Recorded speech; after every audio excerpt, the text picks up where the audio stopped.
From a kid with no cursed energy to the strongest sorcerer in the entire world, these are all 9 of Yuji's forms in Jujutsu Kaisen. And let's start with the most important part, his birth. You see, when Yuji's mother was just 16, she unfortunately died, but her body was taken over by Kenjaku, who used his brain transferring ability on her. After that, Kenjaku pretended to be Yuji's mom up until the point where she got married and had a baby. So yeah, Kenjaku is pretty much Yuji's mom, which is a bit weird. Anyway, during this time, Kenjaku also infused one of Sukuna's fingers inside the child, which made Yuji super strong compared to regular humans. Now, why did Kenjaku even do all of this? Well, it was all because of his goal to create a perfect vessel that could contain Sukuna's power. He chose Yuji's family specifically because Yuji's father, Jin, was a reincarnation of Sukuna's brother, which made his family perfect for Kenjaku's experiments. So yeah, Yuji was basically a descendant of Sukuna who was created as an experiment by Kenjaku.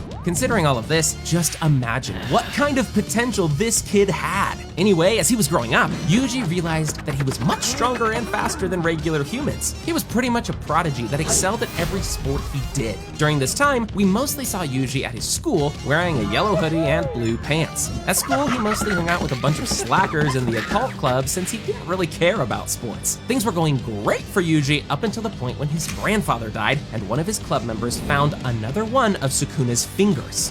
One done, still 8 forms left to go, and let's continue with possessed Yuji. In the blink of an eye, Yuji's life instantly changed as he was introduced to the world of sorcerers and curses. In order to save his friends, Yuji decided to eat the finger his friend found, shocking Megumi. Once he ate it, his personality completely flipped and he turned into someone else entirely, the king of curses, Sukuna. Although everyone thought that Yuji was completely gone after this, he somehow managed to gain back control of his body using his willpower. Well, willpower and the fact that he was literally made to contain Sukuna, but he didn't know this at the time. Anyway, following this incident, Yuji found himself tied up in a chair in front of Gojo. He was then forced to enroll in Jujutsu High, and he slowly began training his body in order to use cursed energy. Within a matter of weeks, Yuji went from a novice sorcerer to a member of the first-year team with Megumi and Nobara. Soon, Yuji and his team went on a mission to rescue detention center victims, where he came face to face with a special grade curse. Realizing that he was still not strong enough to defeat an enemy like this, Yuji was forced to give control of his body to Sukuna in order to deal with the monster. Sukuna immediately jumped on the opportunity, transforming Yuji into one of the strongest characters in the entire series. During his possession, Yuji's body went through several changes. Not only did he get a lot more muscular, but his entire body was covered with Sukuna's tattoos to show the viewers that Yuji was now completely possessed. Obviously, Sukuna in Yuji's body easily took down the special grade curse, but then he refused to give Yuji's body back to him. In order to ensure Yuji couldn't transform back, Sukuna even took out his heart, meaning that if Yuji came back, he would instantly die. However, despite everything, Yuji still found the strength to come back in order to save Megumi, dying in the process.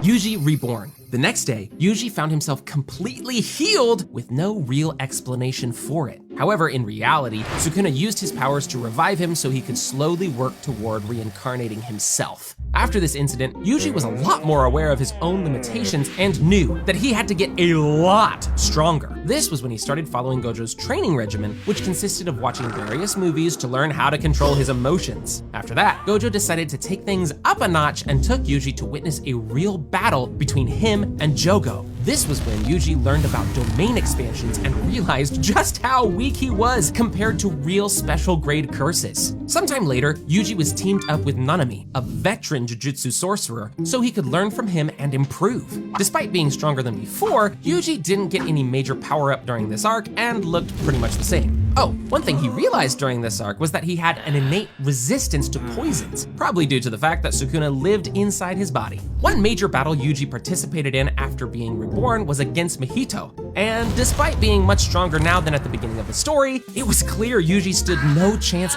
against him. Even with Nanami's help, Yuji barely survived and would have been dead for sure if Sukuna hadn't saved him. However, Yuji wouldn't stay this weak for long, as things were quickly about to change for him.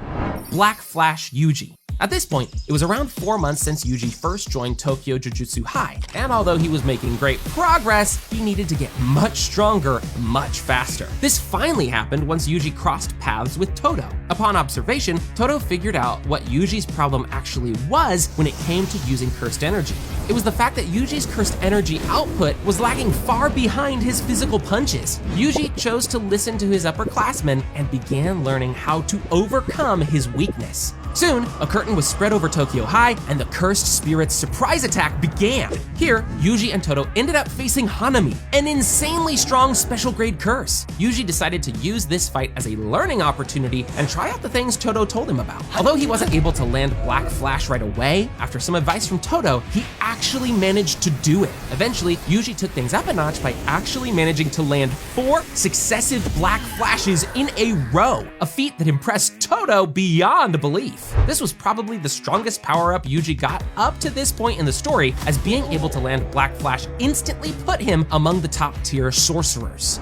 Shibuya Incident Yuji. From here on, during the next month, Yuji continued owning his skills and going on some missions for Tokyo High. However, it was when the Shibuya incident suddenly happened that Yuji's strength was put to the real test once again. His stellar performance during the Goodwill event earned Yuji a role in this arc, and he was tasked with assisting Gojo along with other sorcerers. Assigned to the Meimei team, he initially didn't see much action, but soon enough, he was tasked with entering the station and locating the person who cast the domain. Traveling through the different levels of the station, Yuji fought through hordes of transfigured humans and eventually located the grasshopper curse that was responsible for the domain. Yuji then used his new fighting skills to easily exorcise it and finally allow the other sorcerers to enter the station. Yuji's feats didn't end there, however, as he soon came face to face with his brother, Chozo. In this fight, Yuji showed off the fruits of his training by displaying superhuman levels of speed and endurance. He successfully avoided blood-piercing shots that were fast enough to break the sound barrier. The battle was an incredibly brutal,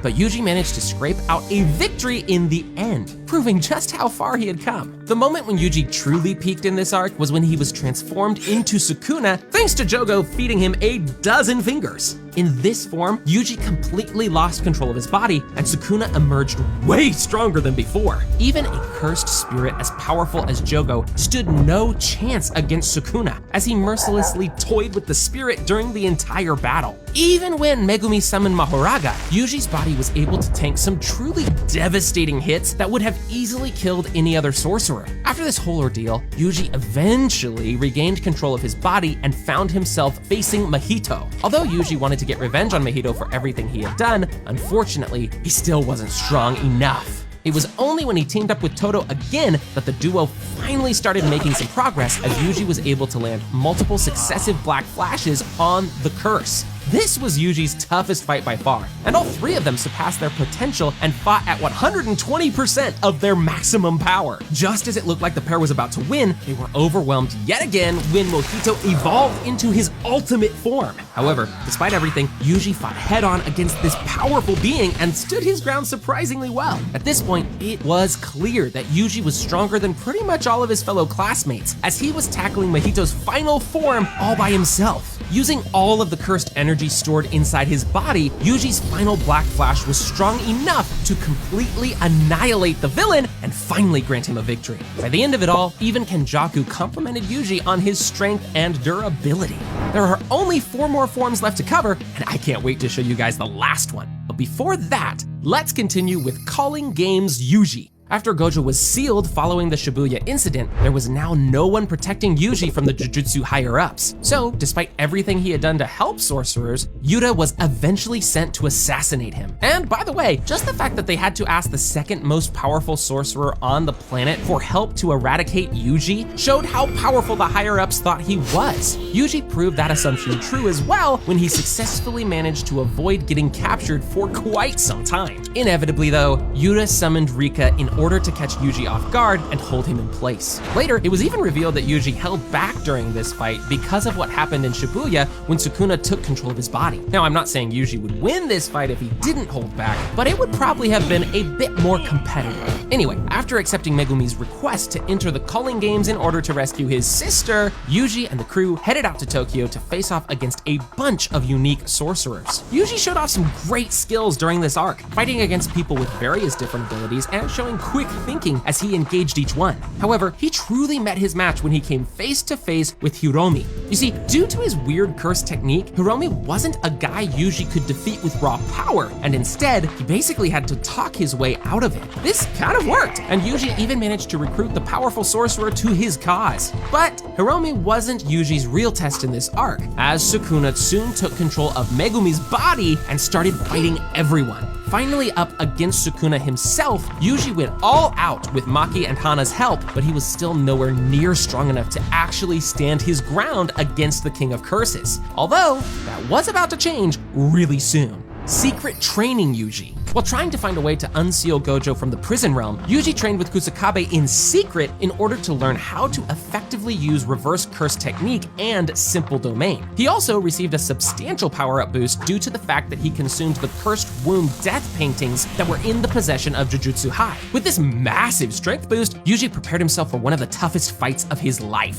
From impossible black flashes to constant regeneration, Yuji tanked slashes, malevolent shrine attacks, and nearly everything Sukuna threw at him time and time again. He wasn't giving Sukuna any time to breathe, constantly chasing him and wearing him down over time. Every time Yuji found himself wounded and on the brink of death, he took it as an opportunity to think about Sukuna's movements and figure out a way to defeat him. In this form, Yuji was dead set on improving no matter what, and this helped him transform into his ultimate form, Full Potential Yuji. Over the course of several hours, Yuji continued to land massive black flashes on Sukuna. However, they didn't seem to damage the curse in the slightest. In true main character fashion, after seeing his friends vanish one by one, Yuji awakened another ridiculous ability. More precisely, he showed off how he could now copy Sukuna's own curse techniques as well as those of his brother Chozo. Using blood manipulation and shrine, Yuji was finally able to stand toe-to-toe against Sukuna, but he knew that if he actually wanted to win, he would need even more than that. This was when Yuji realized his true power and finally cast his domain expansion for the first time. His domain manifested as a physical recreation of his hometown, and in it, all physical attacks were useless. Inside his domain, Yuji had the ability to attack Sukuna's soul directly, ending the fight instantly. However, before that, Yuji gave the villain one last chance to talk and resolve the situation peacefully. Considering this is Sukuna we're talking about, that obviously didn't work, and he kept trying to fight the losing battle. Eventually, with Nobara's help, Yuji used a black flash to exorcise Sukuna from Megumi's body and then watched as the King of Curses disintegrated right in front of him. In this form, not only was Yuji the wisest, but by the end of it all, he also became the strongest sorcerer alive on the planet. But what if I told you that this still wasn't Yuji's final form? The man stuck in time. Take everything I'm going to say in this section with a grain of salt, as all of this information came from Jujutsu Kaisen's sequel manga, Modulo. Modulo takes place around 70 years after the final fight against Sukuna, and just recently, we found out that Yuji was somehow still alive in this timeline. Even weirder was that he still seems young, implying that he stopped aging for some reason. This may have been because he consumed cursed womb paintings or simply because of his weird birth and Kenjaku's experiments. Anyway, during those 70 years, the Sumerians, a powerful alien race with the ability to use jujutsu, landed on Earth and began to assimilate with Japanese society. Considering that this manga barely started, we don't have much information about the Sumerians or Yuji's role in this story. However, what we do know is that the jujutsu higher-ups wanted to seek Yuji's help in dealing with this threat. This pretty much confirms that Yuji is now the strongest sorcerer alive and will likely have a big role in Modulo as the story develops. Click on this video next where I explained all of Sukuna's forms in Jujutsu Kaisen. Go on, click it.